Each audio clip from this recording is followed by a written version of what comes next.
Good evening, everyone. Tonight I'm going to talk about the different system development processes.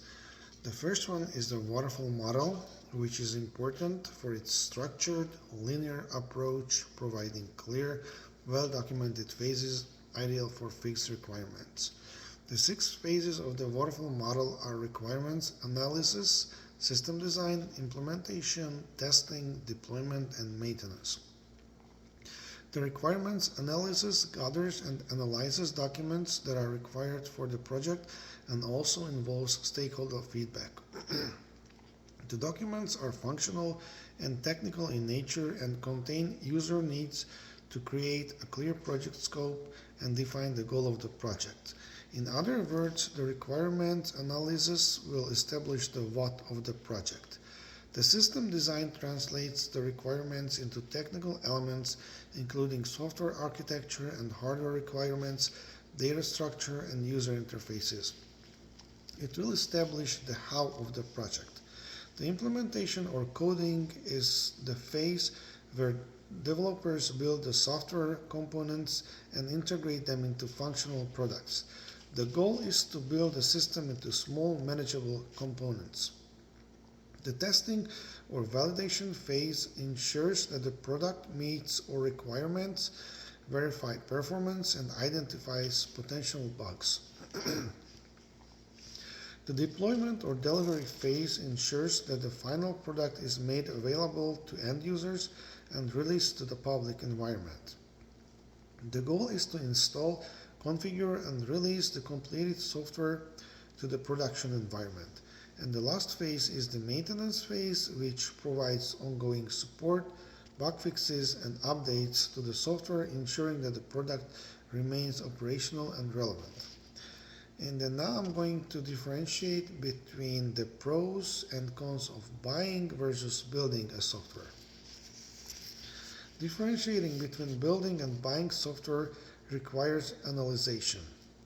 The company needs to compare immediate lower costs and standard functionality of buying software to high cost, long-term, customized competitive advantage of building a software.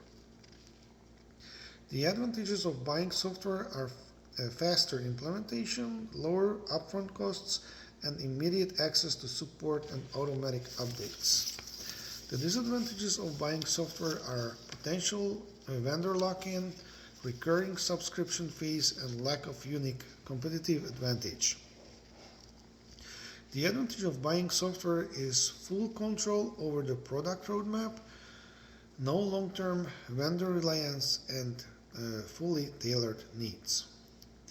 The disadvantage of building software is higher upfront development costs, longer time to market, responsibility for maintenance, and building software usually comes with higher risks.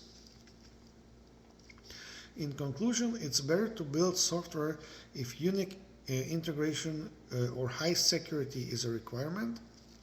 Buy the software only if the project requires rapid implementation or if the company lacks in-house technical resources. The most important factors to consider are customization requirements, available resources, delivery speed, costs, and core competency. And then now I'm going to discuss the DevOps support in the Agile system development process. The Agile system development process focuses on flexibility, user feedback, and short development sprints, while DevOps supports this by bridging the gap between operations and development teams through automation and shared responsibility. The most important aspects of Agile system development are flexibility, collaboration, short software development, and small teams. In the Agile system development teams adapt quickly to changing requirements. Teams are small and cross-functional, meaning that developers, testers, and product owners work together.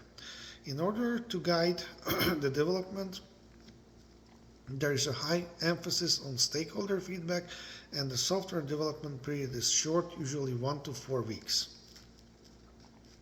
DevOps supports agile development by focusing on reliable release of the software.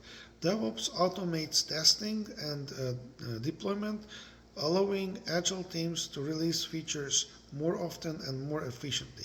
It also helps reduce manual errors in deployment and removes barriers between developers and operators, creating shared accountability. Overall, DevOps help automate testing and identify bugs, enhancing overall code quality. In conclusion, Agile focuses on the development process, planning, building, testing, while DevOps focuses on the entire life cycle, including infrastructure and operations. Both cultures promote collaboration, while Agile provides the framework for building the product, DevOps provides the tools and practices to deliver it efficiently. Implementing DevOps with Agile results in reduced risk, faster bug fixes, and shorter development cycle, leading to higher quality product. I would choose the Agile system as a project management system. There are several reasons for this, and the most important one is the flexibility and adaptability. The Agile system allows for real-time feedback, and the team can adjust plans midstream to avoid unnecessary costs. In the Agile system, teams can deliver high-quality work through self-organization and can focus on continuous improvement, resulting in higher job satisfaction, better collaboration, and productivity. Frequent testing allows teams to identify and resolve issues early, reducing the likelihood of major problems later. Continuous feedback ensures that the product aligns with user needs, significantly increasing overall customer satisfaction. In the Agile system, smaller functional pieces are delivered, which lead to faster time to market, and the products can be released sooner. The Agile system is the best choice for projects that require flexibility, speed, and customer feedback, resulting in superior value in a highly dynamic environment.